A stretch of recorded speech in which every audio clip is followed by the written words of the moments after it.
Hi, I'm Jason Loviglio, Director of Media and Communication Studies.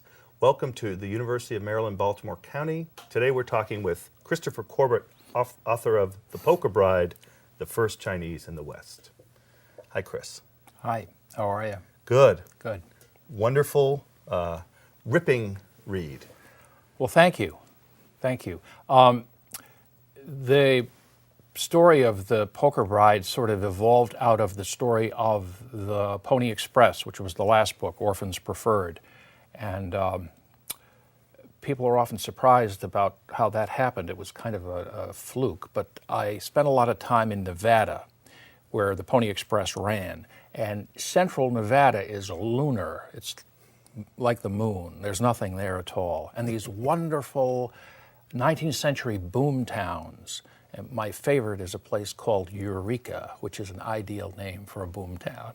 And there's not much booming in Eureka now, but there isn't much to do in Eureka of an evening, and the sun goes down late in the summer months. So I used to walk in the cemeteries, and the cemeteries there are like historic pageants of all the people who came to Eureka to get rich.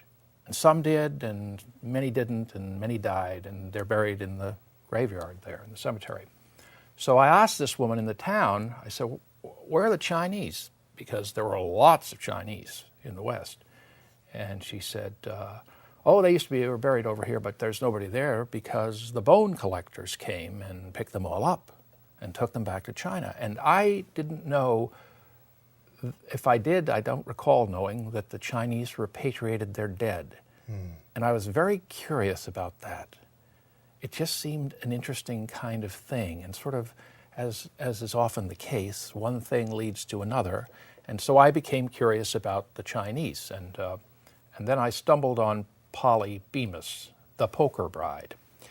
That is a much disputed story in Idaho, whether she was won in a poker game or not. I called her this, and I refer to the book, the title of the book is The Poker Bride, because when she died in 1933, the newspapers referred to her as this. And so in a way, it was sort of emblematic of her experience. And like so much of that kind of West, Jason, it's what Bernard DeVoto calls the Borderland of Fable, that place where fact and fantasy collide. Mark Twain says someplace that we shouldn't write about mankind, but write about a man, put a human face on an experience. And we don't know much about a lot of the average sort of Chinese who came to America at the time of the gold rush. So what Polly Bemis does is provide us with a human face on an experience. We know she entered the United States in 1872, and we know she lived until 1933, which is an extraordinary span of time. And it covers, to some degree, the whole arc of the Chinese experience in the American West.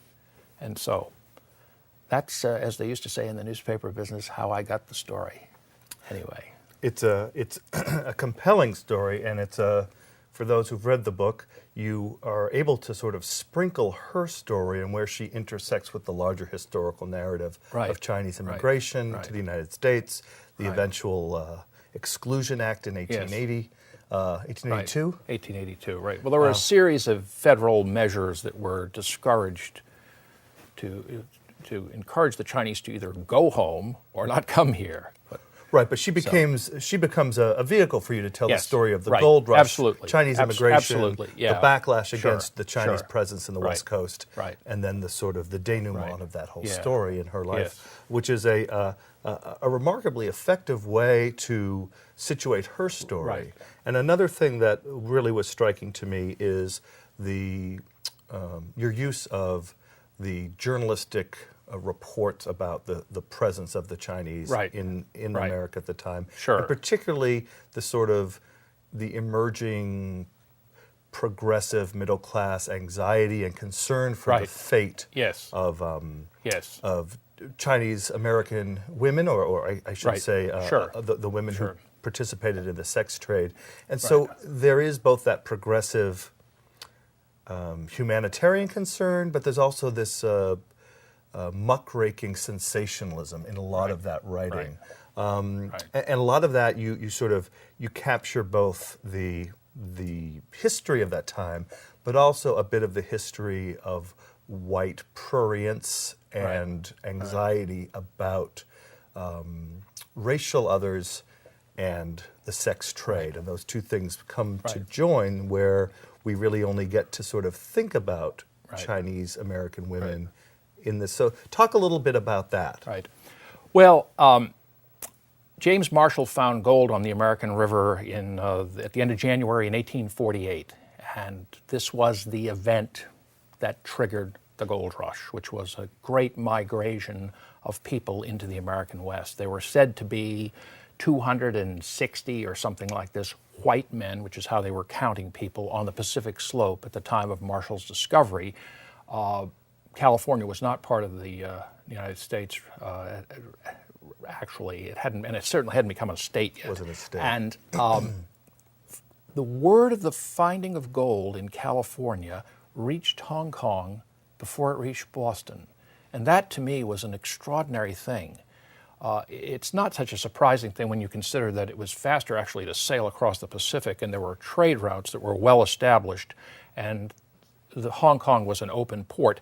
But the Chinese wasted no time in coming to California, which they called Golden Mountain. And most of them who came were peasants from the Pearl River Delta in the south of China on the coast near Hong Kong and Canton. They were mostly men. They often referred to it as a bachelor society, and they were coming largely to get rich quick, as so many people were, and planning on going home.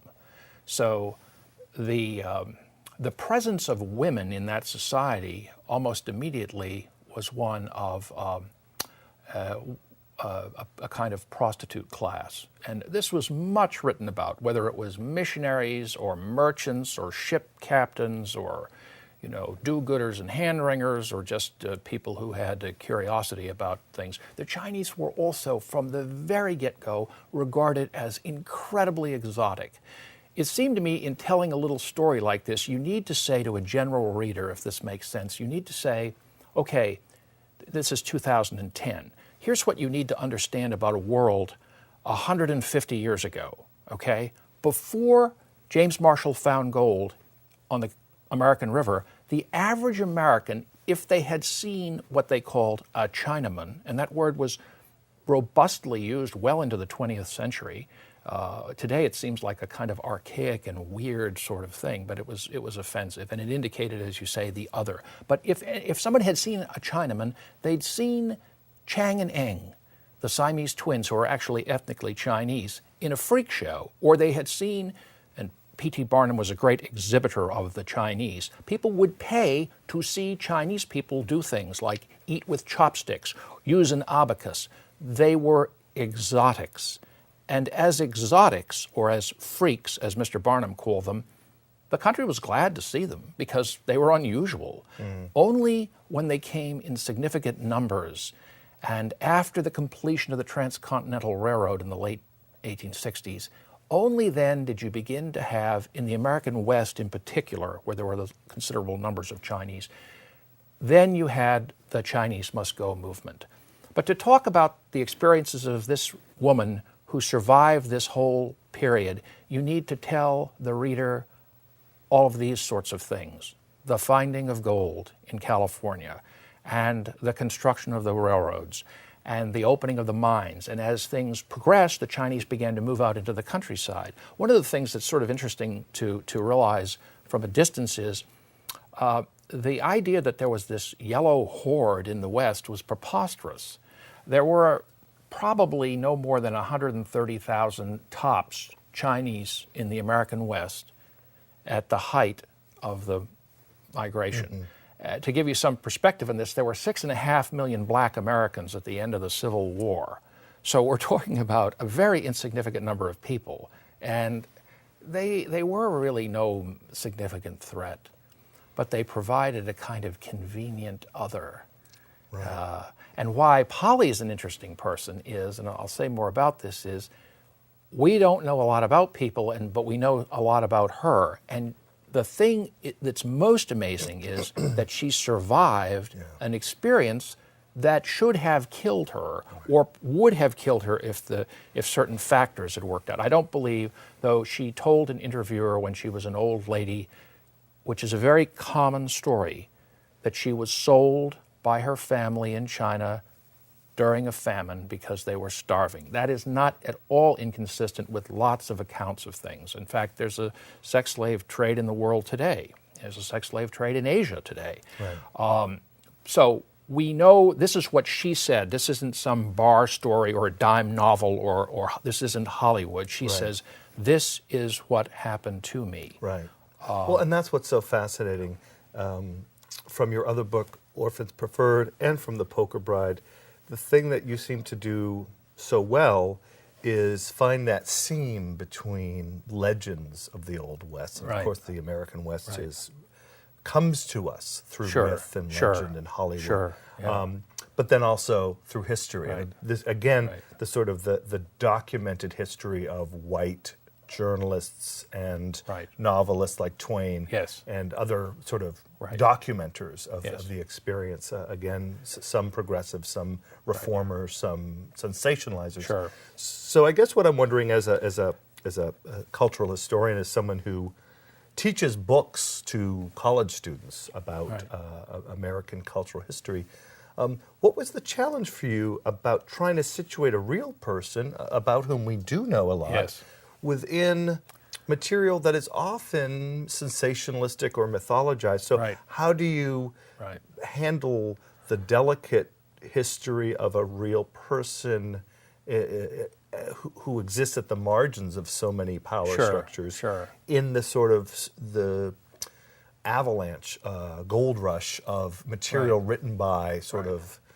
mainstream white males who exoticize and who sort of fetishize and who also sort of are a little bit terrified by...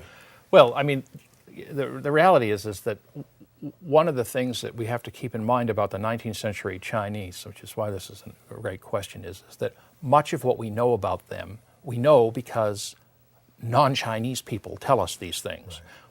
Even the Library of Congress lamented the shortage, the absence, paucity of first-person accounts of people from that period. If you think about it, though, it's not that amazing that peasants from the Pearl River Delta in the south of China, many of whom would have been illiterate, didn't write books like I Was a Coolie on the Central Pacific Railroad. That just didn't happen. So there's no question that we know about them from people looking at them. And some of them are, as you're correct, some of them are sympathetic, some of them are not sympathetic. The newspapers, why I use newspapers periodically to tell the story is that Polly remembered when she arrived in Oregon and then went up to Idaho. She remembered coming into the country. It was the summer of 1872. Well, what seemed to me a good idea would be to tell the reader today what was in the Portland Oregonian the week she came up the river and what they had to say. And the Chinese were mentioned in the newspaper all the time, but most references were unflattering, or they were regarded as figures of fun who were there to entertain. You've read the book, but for instance, some Chinese guys are flying a kite and it scared a horse and the horse ran around it, that sort of thing. They saw the Chinese as amusing if they weren't threatened by them. Consider, too, that the Chinese looked different than most everyone else, dressed differently, spoke a language that to the American ear or the Western ear would have been incomprehensible, wore their hair in a queue down their back as a sign of obeisance to the emperor, and were exotic. And so, but a lot of what we know about the Chinese in the West comes to us from very interesting sort of sources. For instance, Mark Twain saw the Chinese in Virginia City, the great source of the home of the Comstock Lode, in the 1860s.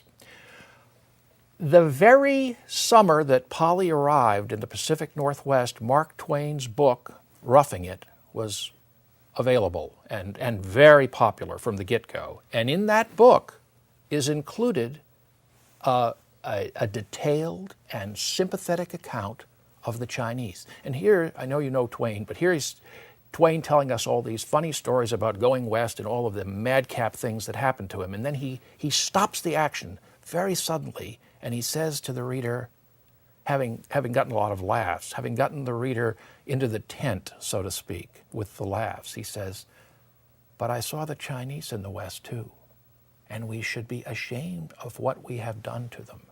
And no decent person should treat them this way." And this, to me, as a reader, 150 years later, makes a powerful impression on me, because it says, if you had to pick one person to speak in your defense, who speaks in defense of the defenseless but Twain, who says, and he's very clever.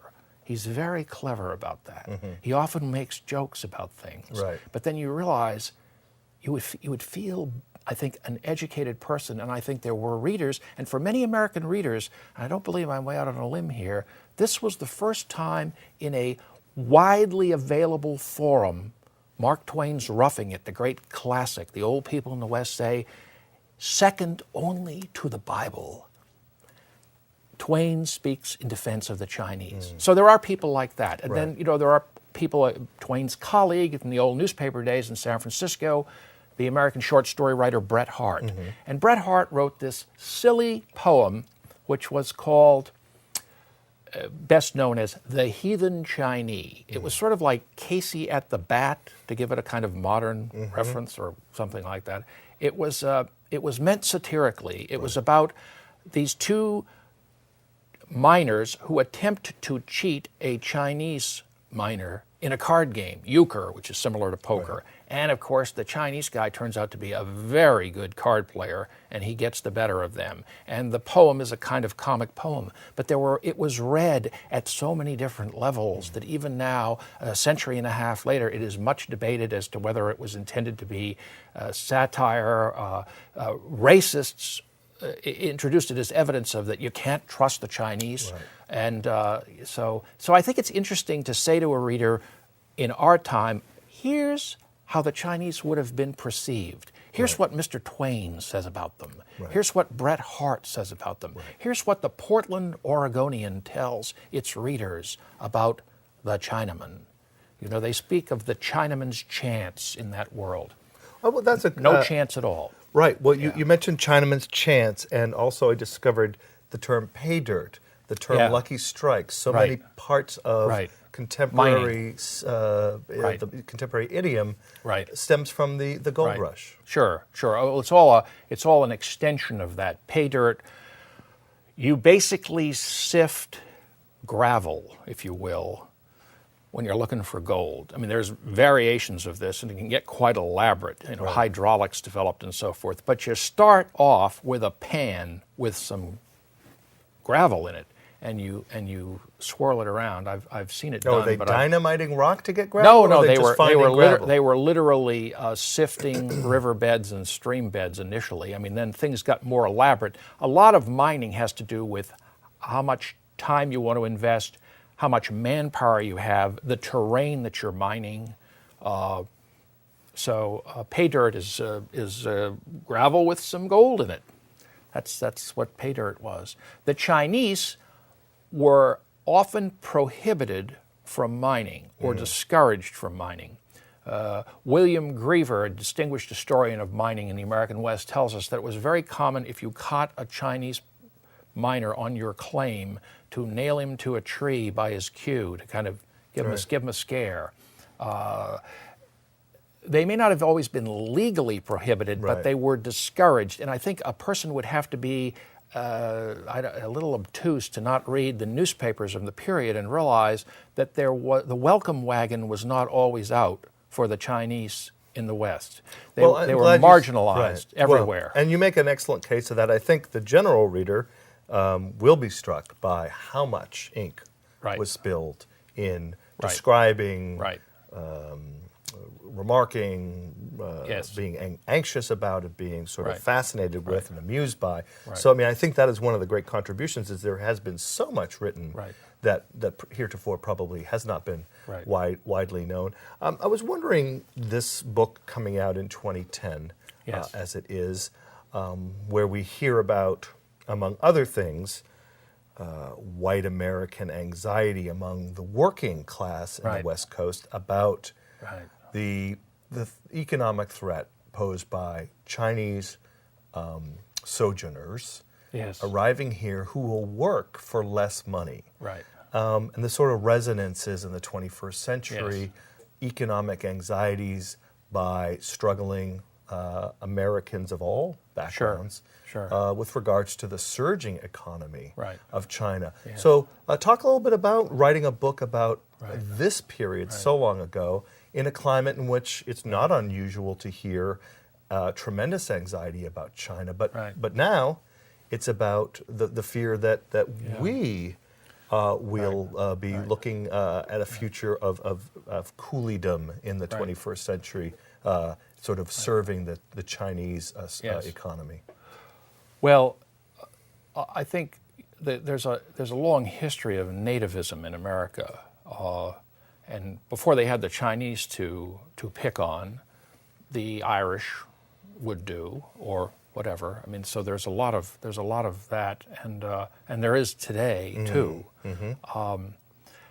What's very interesting about 19th century chroniclers of this period is that, and I don't get into a great deal of this because the narrow focus of this book is largely this woman's experience and the things that help to sort of drive that. But there were people in the 19th century, believe it or not, somebody could probably do something with this, but there were people in the 19th century who understood even 150 years ago that China was a kind of sleeping dragon, whatever, giant, and that it was being stirred awake, and that we weren't sure exactly what things would be like, but they would be somehow a player.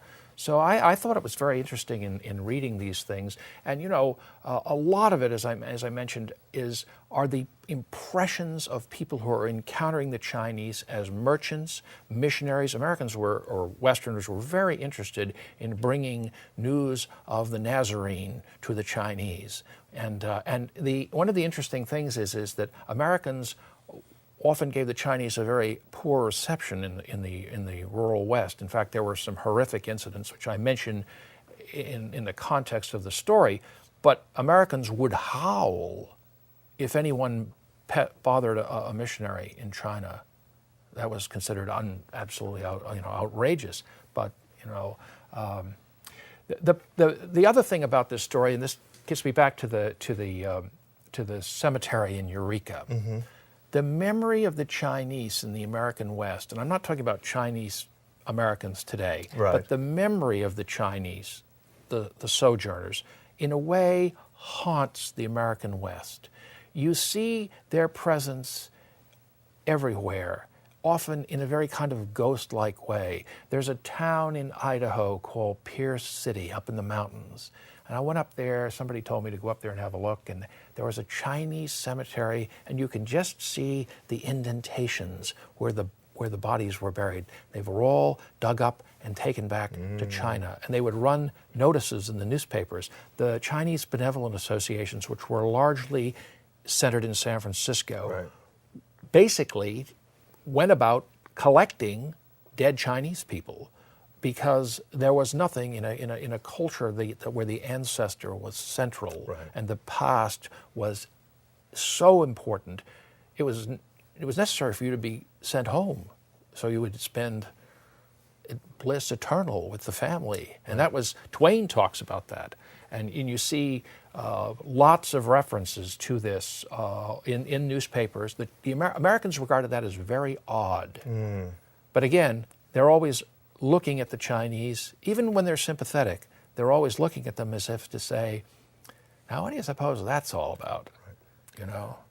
Are there written is there written documentation in the relevant parts of China, Canton and areas like that, about this phenomenon? Well, are there records? I mean, obviously they'd be in Chinese. The story that we have here is largely the story that's told from the perspective of the West. That has a lot to do with the fact that the people who made the trip were, for the most part, I use the word peasant but that's what they were.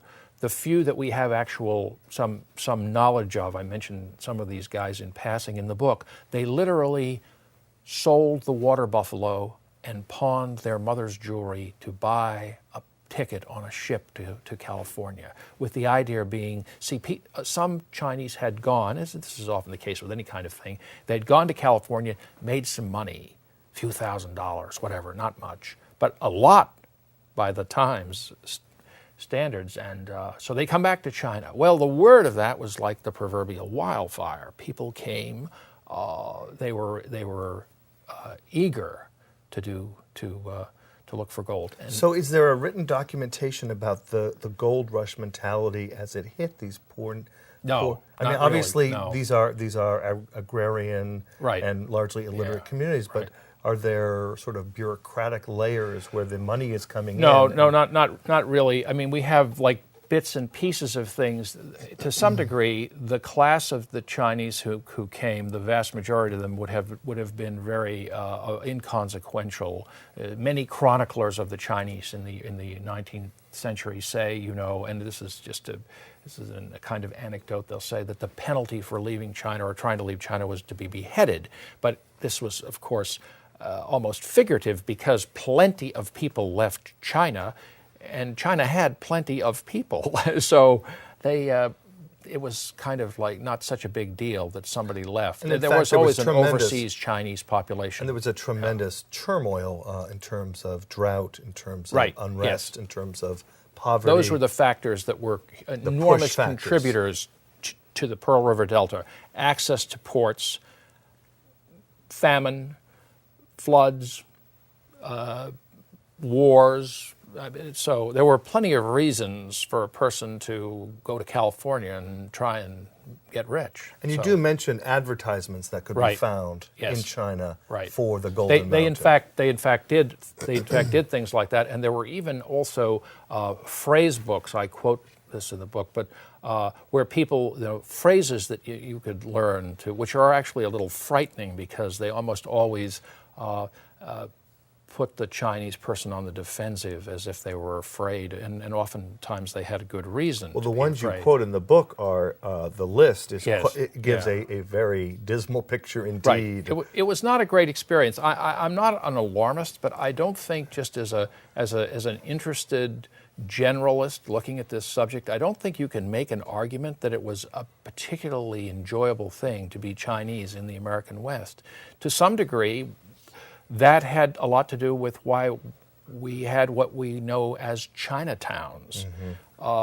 People concentrated in Chinatowns, and there wasn't a town in the American West of any size, whether it was a city like San Francisco or Winnemucca, Nevada, that didn't have a Chinatown. And the reason for the Chinatown was it was security, it was safety, it was the familiarity with the known, and I would also imagine an element of exclusion and segregation from the larger society. Yes, exactly. Now, there's a lot of things about what it was like to be Chinese in the West that I find interesting.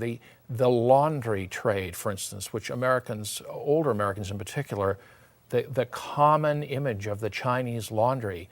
Well, the Chinese men in China were not doing the laundry, but in the American West, laundries became a kind of niche that they easily entered, although there was sometimes a little friction with white laundresses. But largely, most towns in the American West had Chinese laundries. And another thing that I think people find often fascinating, even the very early annals of San Francisco spoke to this. Americans always liked Chinese food. In 1850, 51, the very early annals of San Francisco, the various chroniclers in there, or early journalists like Bayard Taylor, who was Horace Greeley's star reporter, they always mention, yes, Chinese food is very tasty and it's cheap, and it's those kinds of little things that tell you something about the Chinese. The Chinese were actually quite well received right at the time of the gold rush. For a decade or so. But the Chinese men come, and the options for entering the mainstream economy are limited to doing work that has historically been consigned to American women. So, right. So this is relatively low status, low paid work, laundry, working, cooking, right, and then also what they call houseboys. Right. People in the West, anybody with any money in the West had a Chinese houseboy. They were not boys; they were men, because they would. It was like a kind of minder who could do everything, coordinate everything, and some of these families would have people work for them for decades. After the gold rush, you had a period where the Chinese were not particularly threatened, but after the completion of the Continental Railroad, you had a larger number of Chinese in the country, and then they were looking for something to do. And that's where people imagined or believed, however you wish to characterize this, that the Chinese were a threat. You don't see a significant anti-Chinese movement until into the late 1860s and early 1870s.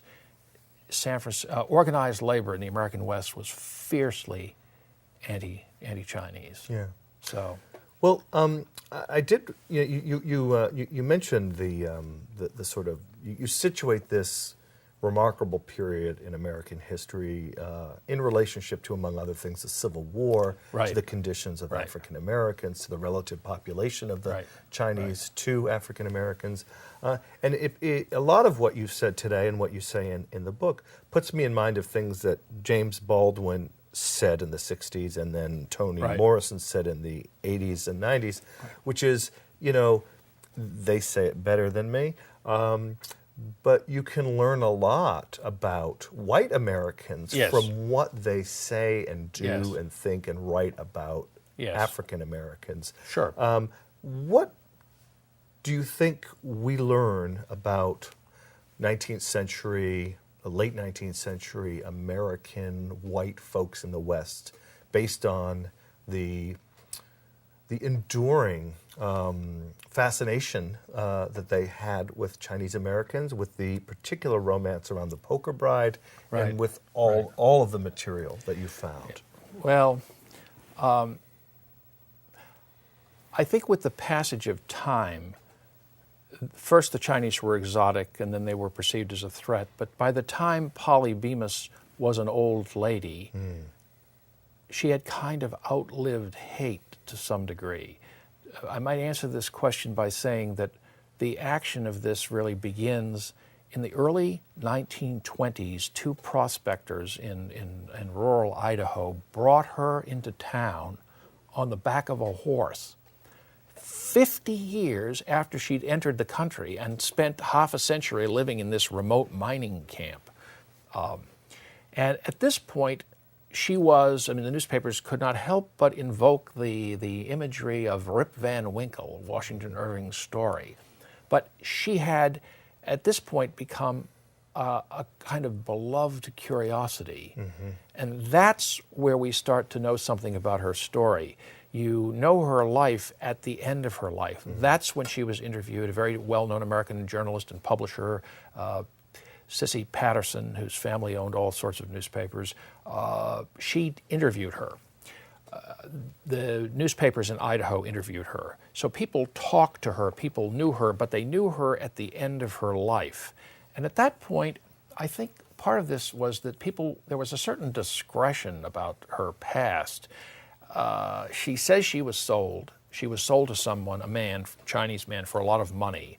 The story in Idaho, disputed but believed by many people, was that Charlie Bemis, who was a Connecticut Yankee gambler, won her in a poker game. The thing I would ask people to keep in mind about that is this girl was a thing of value. Someone paid a lot of money for her. So she didn't change hands. This is not a Lifetime movie, okay? She didn't change hands unless money was involved. There was a reason that she came to be associated with Charlie, and they eventually were married, which was very unusual. Miscegenation was not common at all. What I think her story and the story of the Chinese in the West tell us is things about ourselves that are about America that may be a little sad. One thing that I find interesting is that there were thousands of Chinese in various places in the American West in the 19th century. You almost never find Chinese people there today. They left. And I don't know what that says. I don't want to be too hard here, but do you know? Yes. Idaho, there were sections of rural Idaho where Chinese men, predominantly men, outnumbered Caucasians. You would not find any significant number of Asians in rural Idaho, rural Nevada, places like that. Everywhere in the West, from Deadwood to Denver, there were Chinese people. But you say in the book that many of these were sojourners, which meant that they never intended a permanent stay. I think a lot of people didn't intend to stay. Again, we only know this from what we're told by the chroniclers of the period. Why? Well, I think going home was, if there's no place like home, the Chinese certainly believed there was no place like home. But also, if you got the kind of reception that many Chinese got in the American West, why wouldn't you want to go home? I mean, I'm not trying to be an alarmist, but some of the accounts of the Chinese in the West that appeared in newspapers at the time certainly wouldn't make you want to stay someplace. And you do a good job of making the case that of the poor treatment in general, and when there's an exception, you're happy to find it. Yeah. But for the most part, I think you present good documentary evidence of a pretty tough life. The thing I'm interested in is the particular anxiety over the Chinese sojourners' capacity for work. Yes. And I wonder if that is a particular preoccupation of white America, Americans. And now that that statement is sort of obsolete of America. I mean, is there an anxiety about the American capacity for work relative to other cultures that we can sort of draw a line to from the material you've uncovered to the kinds of discourses we're seeing today, from Tom Friedman to various politicians? How the Chinese appear to have threatened Americans was that they would do work less expensively. And so if you could hire 10 Chinese guys to dig a ditch and pay them $1 a day, you'd have to pay an American $3 a day or $5 a day, and then they lived on less. There's a great deal written about this. A lot of it had to do with the fact that they weren't supporting families. And they also worked in a very sort of collaborative kind of way. What the Chinese would often do is they would come in, here's an example because of mining, they would come in and take a claim that had been worked. Right. And they'd rework the claim, re-sift the claim. It's essentially you're sifting for gold. They would make those claims pay. They might pay hard. They might pay $5 a day. Right. But $5 a day times 7 is $35. Right. And 10 weeks, it's 3. I mean, this is the way they made those things work. In a bit of dust, gold dust. Yeah, they worked. They were very hard workers, and there were a fair number of them. As I said, in these rural areas where you wouldn't expect to find them.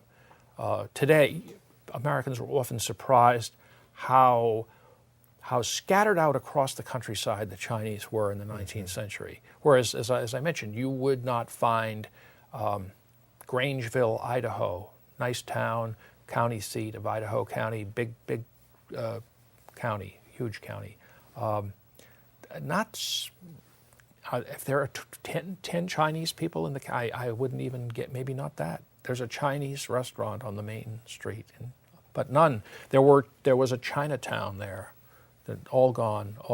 Part of it was a sort of cyclical thing with the coming of the world changed in China during the lifetime of these guys.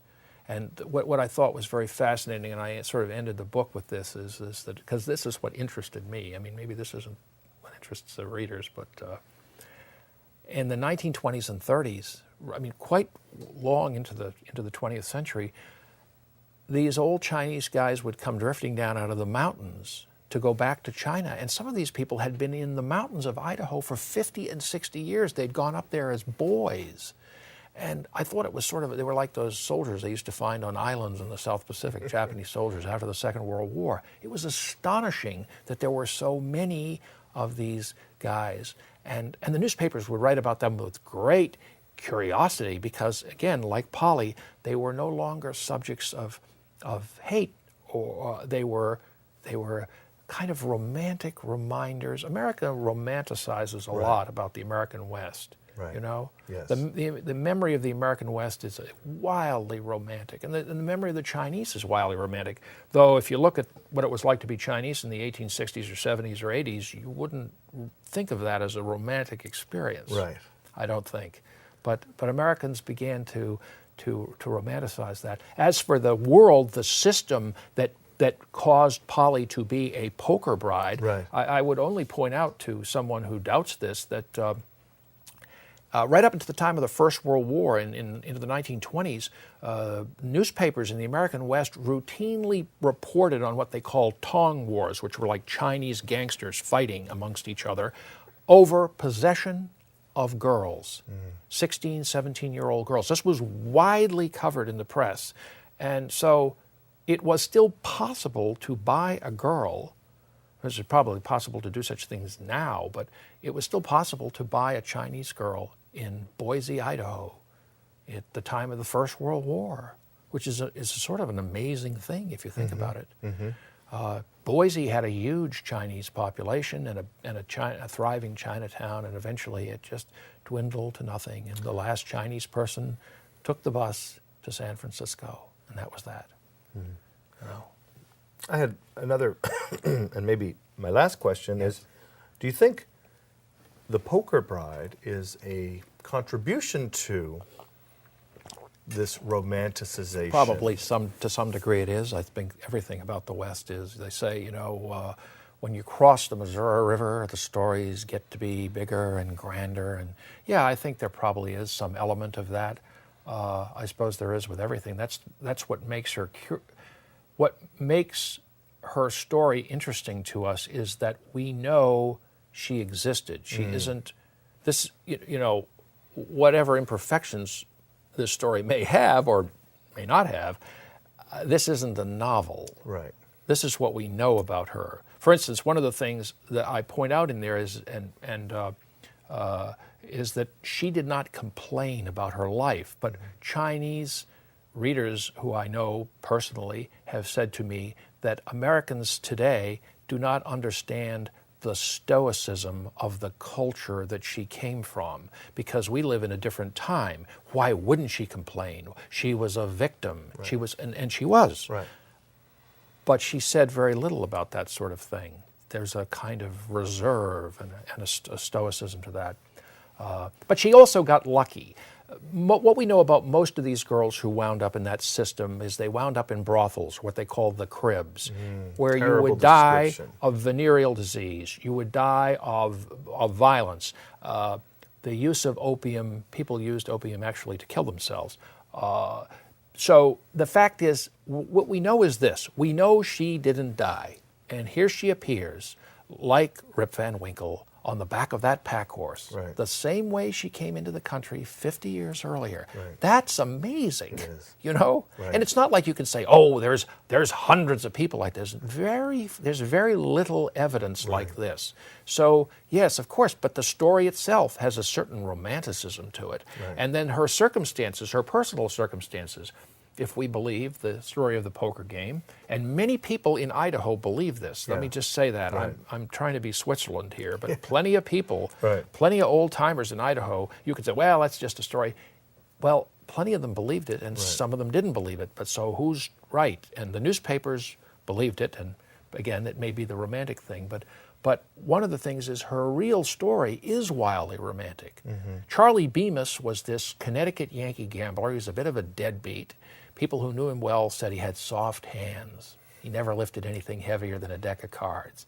He's a character right out of Bret Hart's stories, mm-hmm. like Luck of the Roaring Camp, or some of the stories that he wrote about the gold rush in California, the Outlaws of Poker Flat, if you remember mm-hmm. that story.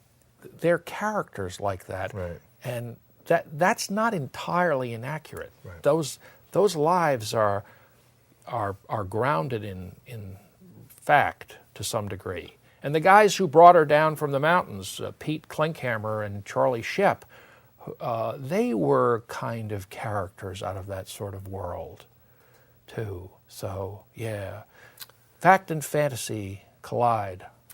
And in the West, to very entertaining effect in The Poker Bride, the first Chinese in the West. Author is Christopher Corbett. Thanks so much for talking with us about it. Thank you. Thanks very much.